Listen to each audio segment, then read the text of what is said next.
Bismillahirrahmanirrahim. Assalamualaikum warahmatullahi wabarakatuh. Salam sejahtera bagi kita semuanya. Perkenalkan, nama saya Rian Kurnia. Saya adalah dosen Universitas Galuh, Fakultas Pertanian, Program Studi Agribisnis.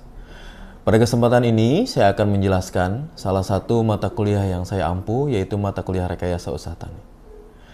Rekayasa Usaha Tani ini merupakan mata kuliah yang didapatkan di semester 3, yaitu dengan jumlah 3 SKS, di mana teori 2 SKS dan 1 praktikum lapangan. Mata kuliah ini menjelaskan tentang pengertian unsur-unsur pokok usaha tani, tritunggal, klasifikasi, dan prinsip ekonomi dalam usaha tani. Mahasiswa juga mampu memahami produksi usaha tani, biaya usaha tani, alat kelayakan usaha tani, dan mampu menganalisis usaha tani serta pembukuan dalam usaha tani. Praktikum mata kuliah ini difokuskan mahasiswa membuat kelompok terdiri dari 5 orang dengan tugas melakukan analisis usaha tani dari biaya, penerimaan, pendapatan, dan studi kelayakan usaha tani. Pembelajaran yang diterapkan di sini ada 3 metode, yaitu yang pertama metode ceramah atau penyampaian materi, yang kedua yaitu demonstrasi atau simulasi, yang ketiga yaitu diskusi kelompok. Selama ini yang saya lakukan dalam tugas praktikum kelompok dengan harapan mahasiswa nantinya dapat memahami dan memperoleh materi secara luas. Kemudian dalam metode demonstrasi atau praktek ke lapangan atau metode ini saya berikan aplikasi. Contoh perkembangan usaha di komoditi pertanian, baik tanaman pangan, horti, ataupun yang lainnya, dengan tujuan agar mahasiswa ini lebih tertarik dan mengembangkan pola pikirnya dalam menggabungkan teori dan praktek. Artinya, dalam kelompok yang memberikan topik permasalahan ataupun di bidang usaha tani, sehingga mahasiswa tadi itu lebih mempresentasikan dan mendiskusikan tujuan dari metode diskusi. Tujuan dari metode diskusi ini dapat lebih atau jadi mahasiswa membuat lebih percaya diri, percaya diri dalam mengungkapkan pemikirannya, dalam mengembangkan pola pikir yang kritis, aktif, dan kreatif. Selain itu juga mencoba untuk menerapkan strategi pembelajaran, yaitu dengan cara program based learning atau PBL, di mana strategi pembelajaran ini sangat menunjang dalam penyampaian materi dan mudah dipahami oleh mahasiswa. Pembelajaran kuliah dilakukan secara luring maupun daring menggunakan aplikasi Google Classroom, Zoom, Google Meet, WhatsApp Group, dan lain-lain untuk menyampaikan materi, tugas, kuis, dan lainnya. Jadi nanti di akhir perkuliahan biasanya ada tugas atau kuis atau latihan, itu biasanya saya share di Google Classroom atau di platform lainnya.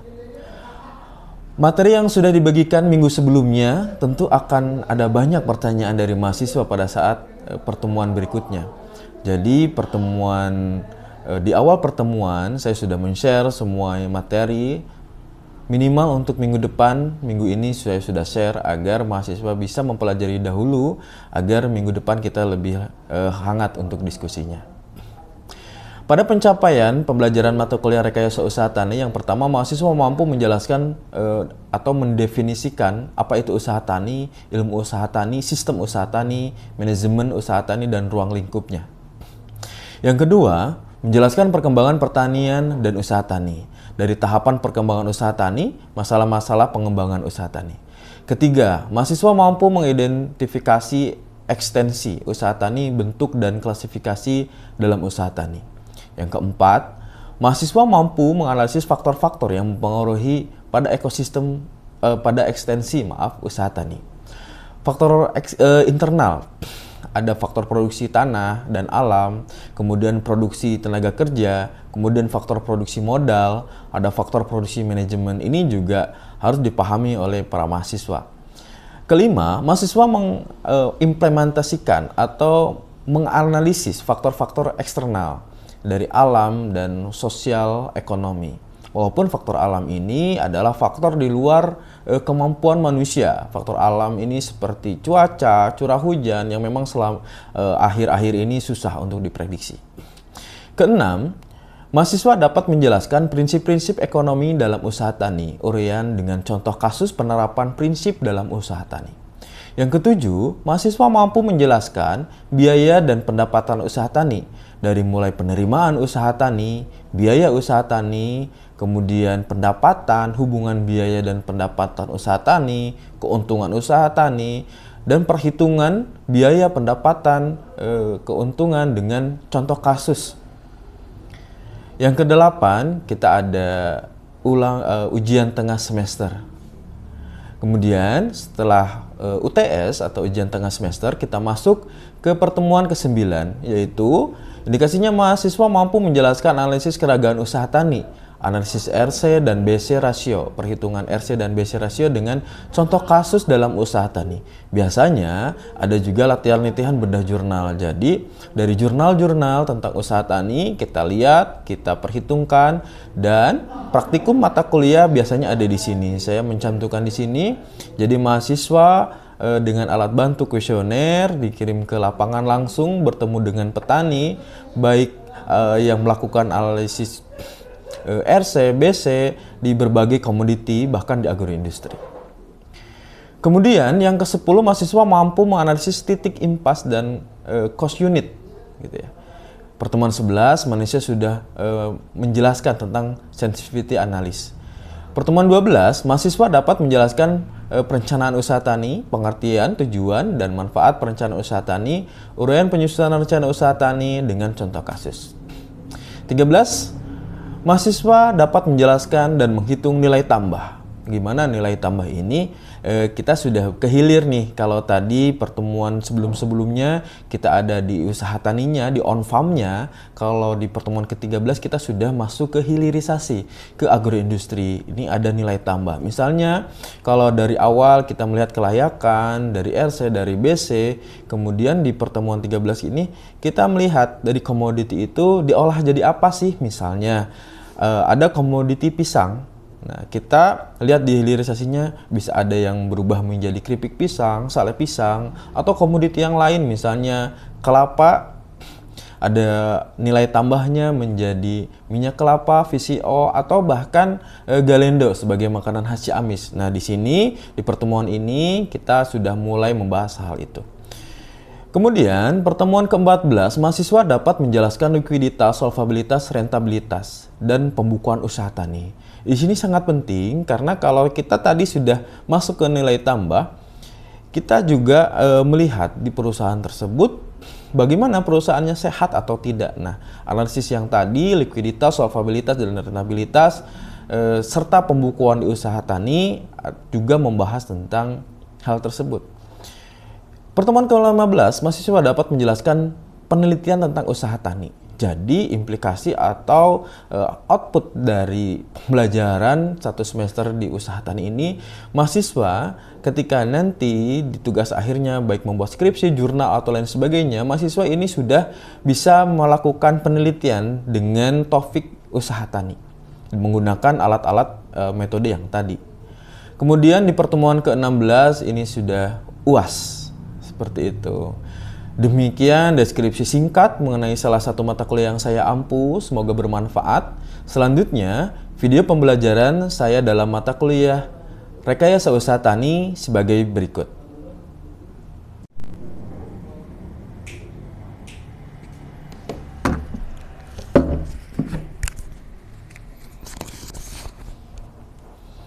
Aman kan? Oke. Sekian pernyataan diri dosen dalam unjuk kerja Tridharma Perguruan Tinggi PDD UK TPT dalam bidang pengajaran. Terima kasih. Wassalamualaikum warahmatullahi wabarakatuh. Bismillahirrahmanirrahim. Assalamualaikum warahmatullahi wabarakatuh. Selamat siang semuanya. Kita bertemu lagi di mata kuliah Rekayasa Usaha Tani. Hari ini kita akan membahas subbahasan yaitu titik impas atau break even point. Langsung saja, titik impas adalah titik perpotongan antara penerimaan dengan biaya total. Titik impas adalah keadaan di mana penerimaan sama dengan biaya total, atau suatu keadaan di mana suatu usaha dalam keadaan tidak memperoleh keuntungan juga tidak mengalami kerugian. Analisis titik impas adalah suatu cara atau teknik untuk mengetahui kaitan antara penjualan, produksi, harga jual, biaya, rugi, dan laba. Ada beberapa kegunaan titik impas atau BEP ini. Yang pertama, sebagai dasar perencanaan kegiatan operasional dalam usaha mencapai laba atau profit planning. Yang kedua, sebagai dasar untuk mengendalikan kegiatan yang sedang berjalan atau controlling. Yang ketiga, sebagai bahan pertimbangan dalam menentukan harga jual. Yang keempat, sebagai bahan pertimbangan untuk mengambil keputusan bagi seorang manajer.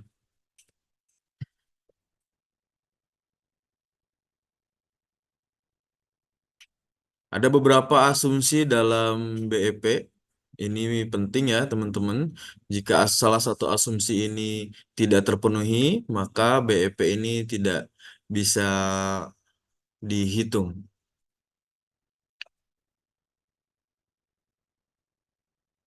Yang pertama, bahwa biaya-biaya yang ada dalam kegiatan tersebut harus dapat dibedakan antara biaya tetap dan biaya variabel. Bahwa yang ditetapkan sebagai biaya tetap atau akan tetap konstan atau tidak mengalami perubahan meskipun volume produksi atau volume kegiatan berubah. Yang ketiga, bahwa yang ditetapkan sebagai biaya variabel itu akan tetap sama jika dihitung biaya per unit produksinya. Bahwa harga jual atau unit akan tetap berapapun banyaknya unit yang dijual. Bahwa perusahaan tersebut hanya memproduksi atau menjual satu jenis produk atau barang. Yang keenam, hasil produksi habis terjual setiap satu kali proses produksi. Asumsi-asumsi ini harus terpenuhi. Jika salah satu asumsi ini tidak terpenuhi, maka perhitungan dalam BEP tidak bisa dilaksanakan. Ada data yang diperlukan dalam analisis BEP ini, teman-teman. Yang pertama adalah biaya tetap tentunya, atau fixed cost. Yang kedua, biaya variabel atau variable cost. Yang ketiga, nilai penjualan atau penerimaan atau revenue. Yang keempat, harga jual per unit atau price per unit. Yang kelima, produktivitas atau productivity. Kita sudah pernah membahas di pertemuan sebelumnya bahwa biaya tetap adalah biaya yang besar kecilnya tidak dipengaruhi oleh besar kecilnya produksi. Kemudian biaya variabel, nilai penjualan atau penerimaan adalah pengalian dari produksi kali harga. Kemudian ada harga jual per unit atau price per unit. Teman-teman harus jelas ya satuannya dalam menghitung ini. Satuannya itu per kilo, per liter, atau per kuintal, atau per ton. Jadi harus jelas harga satuan per unitnya. Tidak bisa kita dalam melakukan analisis ini harga per unitnya misalnya satu bungkus, satu genggam, satu karung. Nah, itu tidak boleh. Nah, produktivitas adalah pembagian antara produksi dibagi dengan kapasitas, ya.